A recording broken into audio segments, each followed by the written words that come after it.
Looking at this model has over 370,000 followers. I'm surprised she's taking on like a neon coat deal. Because I think there's like multiple issues from the business side, from the brand side, and from the influencer side. Okay, And that's a lot of work to save $200.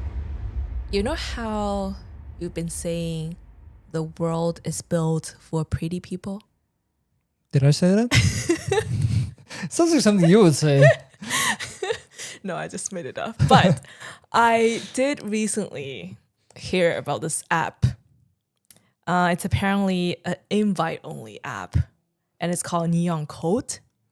And it's for pretty people to get on, to get free meals and haircut, or even like axe throwing lessons through the app. Have you heard of this? Like, what's going on in this world? Yeah, why do pretty people keep getting free stuff? I'm just pissed now. Well, I got excited about it because at first I thought it was like neon cat, but I understand it's neon coat. What is neon cat? I don't know. I thought it has the word cat in it. You should be excited. It's not cat. But yeah, I think the idea is that you have like this bartering type platform where as a brand you can sign up, and then you have a bunch of influencers sign up, and then brands always want content as cheaply as possible and get their products out there, and influencers always want more stuff to show off on camera or test or use as products, and so basically they can just barter and in exchange for free products. Okay, so the businesses, they don't want to pay for the marketing, and they're essentially banking on influencers filling their brick and mortar spaces and counting on them on posting content about their businesses. Yeah, I think like that's kind of the idea, that you get this kind of like organic content where the creator just wants to have some New York strips, beef Wellington, and they just go to a restaurant and they get the free food, and then they just post about it, and the restaurant gets to use the content. Of course, authentic here is a strong word. I tried to also define what is authentic. Apparently it's genuine, which of course is if you have it on a platform, something that you advertise, that you're gonna get something for free in exchange for something. Questionable how authentic of course it is, but yeah, I think in general it is an interesting idea, and I do think it's gonna be the future for a lot of the brands where they want to give special treatment to pretty people, as you said. Okay, so I understand the want or the trend of using influencers for marketing. I wanted to understand the business model behind Neon Code, because the influencers still get paid, right? Like, are they just getting exposure for services? Do they even get like cash for posting anything? Oh, yeah, good question. So the company charges brands like $1,000 per month, okay, just as like a subscription fee, just to like exist on the platform and have this premium access to premium talent. Okay. But really, everything else is just like bartering. You get stuff for goodies for content. It seems like they do have some like paid stuff as well, where they will pay the creators and then they can facilitate it. But that's not like the core focus. The idea is you get free stuff for content. So like no Lamborghini for promoting a smoothie place. I just get a free juice. No, but there is someone that said that they got like $200 worth of stuff in a day. There was like green juice, workout, brow lamination, whatever that is. Wait. And wine, thanks to the neon coat cat. How much did they save? $200. That's not a lot. That's a lot of work to save $200. How many people in business are actually using this? Yeah, it looks like mid 2025 they had close to 1,300 or 13,000 models and influencers that had used the app and generated 350,000 social media posts, and they have about 1,500 businesses are on board. Okay. Of course, I would, for fairness, like some of these metrics also with grain of salt. Yeah. It's kind of like we built Modash, we can say we have millions of users. It's like, we've had 1 million like trial accounts created, but who knows who are these like actually that are like active or blah blah blah. But numbers fair. are cool. That's fair. But the influencers need to have a minimum following, right? Because I have, I don't know, 900 people Not enough. followed on my Instagram account. Can I go into Smoothie Place and say I want a free smoothie and I'll tag you for it? You can probably still go for it, yeah, but no, for their platform you're irrelevant. No, Why? not relevant enough yet, because you need at least 1,000. If you're like a model, if you're like a creator, you need at least, or like an influencer on TikTok, it seems like you need a 5,000 minimum following to get in. Okay. So not anybody can score a free latte, but I have 900 on Instagram, so I'm getting there. Well, I Yes, know I'm your followers are pretty authentic. I've met most of them. It looks Exactly, right? The brand want like real influence, and they should be looking at people like me, not like the models. Yeah, but I guess they try to curate it. They have some sort of a barrier of entry, and it looks like what's interesting, they're like trying to focus more on models, but it seems like they still do this influencer stuff too. Okay, so if I were to sum it up in my influencer marketing dummy language, right? There are businesses out there who pay up to 1,000 a month to this platform, and there are folks with decent follower account who get free or discounted experiences at these businesses, and both parties are hoping to like win with this model, basically, because the brands get some sort of promotion and authentic content created for them, and the creators get free stuff they would normally get anyways. Cool. Yeah, that's pretty much the idea. Yeah, but can I like ruin the fun and the dream now a bit, because I like the idea, but I'm very skeptical about the future survivability for this. Yeah, why? Because I think there's like multiple issues from the business side, from the brand side, and from the influencer side. Okay. And Neon Co, you better be listening right now, because this is your user research and marketing research. Okay, keep going. I think so we looked into lots of these kind of platforms, and typically platforms where you have brands sign up and influencers sign up, it's very difficult actually to scale, because you always have this like chicken and egg problem, where in order to get new companies to sign up, you need new influencers to come on board. If you now have a bunch of companies or like a bunch of influencers, then you need more companies. And now that you have a lot of companies, you need more influencers, and it just kind of keeps going, and you're all constantly chasing that tail. I think that's gonna be one like business challenge. Brand side, having dealt with also lots of these kind of companies and being in the space, vetting wise, just the follower count isn't enough usually in my experience. And like I was poking around some of the recent tags as well. This lady has gotten some free product, tag them. Nice. What even is that? It's like a fan? It looks like some sort of a beauty massage thing. Facelift. And then another lady, which seems like here, she went to a restaurant, maybe got free food. I see there's a restaurant tag, then Neon Co tagged in here.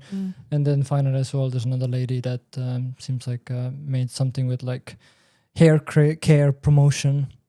And I think from business side, if I was them, but again, I'm just like a guy on the internet yelling into the void, so what do I know? I think they could do pretty well if they probably really nailed down this niche of like have access to supermodels. They're going to look great on your content. Our pitch is that you get pretty content, you can use it on your site, you get pretty people to come to your locations, and you can run ads with the content and blah, blah, blah.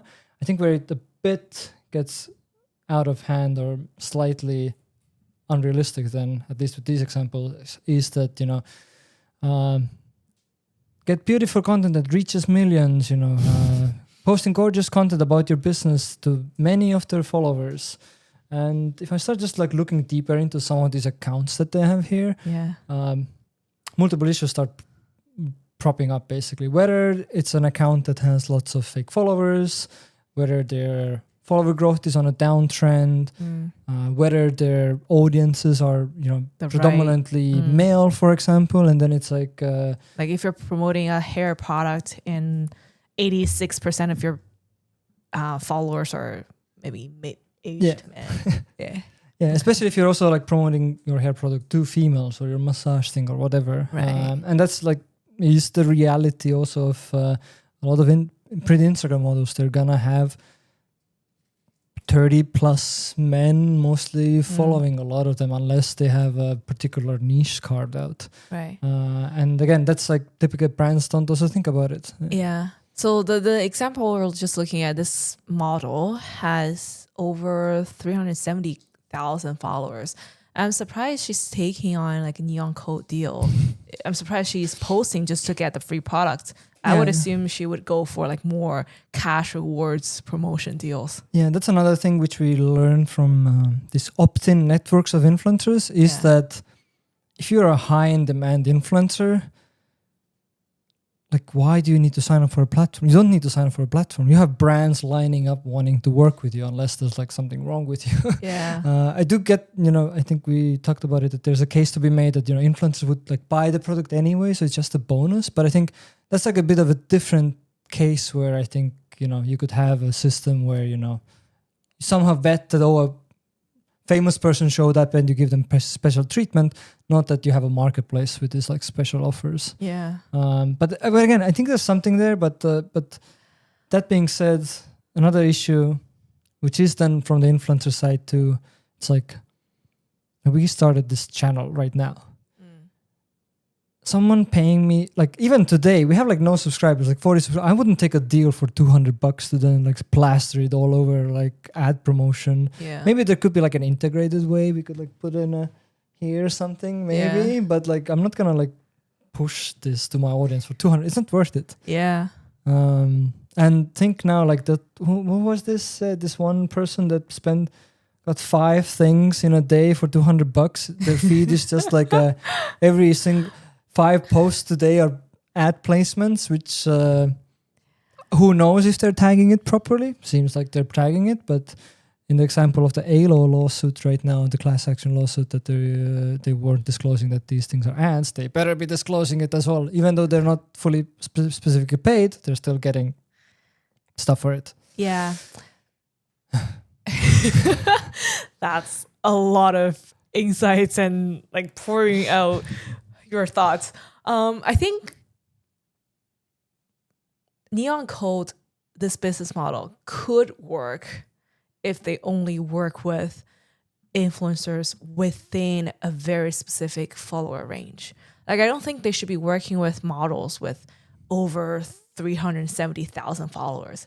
They should be working with more local and more intimate followers, people who has, 2,000, 3,000 followers, but who's pretty active in the local community, right? Because to your example before, the lady who got like 5 different free stuff within the day, if she's just tagging the stores of the smoothie place she goes to, I do that too, right? If I go on like a weekend hangout with my girls, we started off at like a brunch place, I would tag that brunch place. We would then go to an ice cream gelato place, I tag that place. So to my followers, I'm going to those places because I genuinely like that place. So if I only tag the place without tagging Neon Code, and I'm a pretty local, active, small influencer, I think this could work, but not with like followers this size. Yeah, I think overall, again, why I think it's a good idea is that I think small local businesses, if they are actually local, with some of these examples, it seems like they're just like products. It doesn't seem like it is just brick and mortar. It's just like e-commerce even. Yeah. Which again, I'm not like extremely familiar. It just seems like they need to focus somehow. Because like if you open up, if you're a local cafe, you want to open up your own TikTok of you making coffee because that's how you get foot traffic and noticed. The issue I just see is that I don't think anybody's gonna get any lawsuits about this now that these influencers, and checking, these influencers tagging stuff properly and disclosing that this is a paid partnership. Yeah. But I think it is a question of time. If you specifically go to a restaurant where you're gonna get free stuff in exchange for promoting that place, then there is an exchange still that happens that I think should be properly,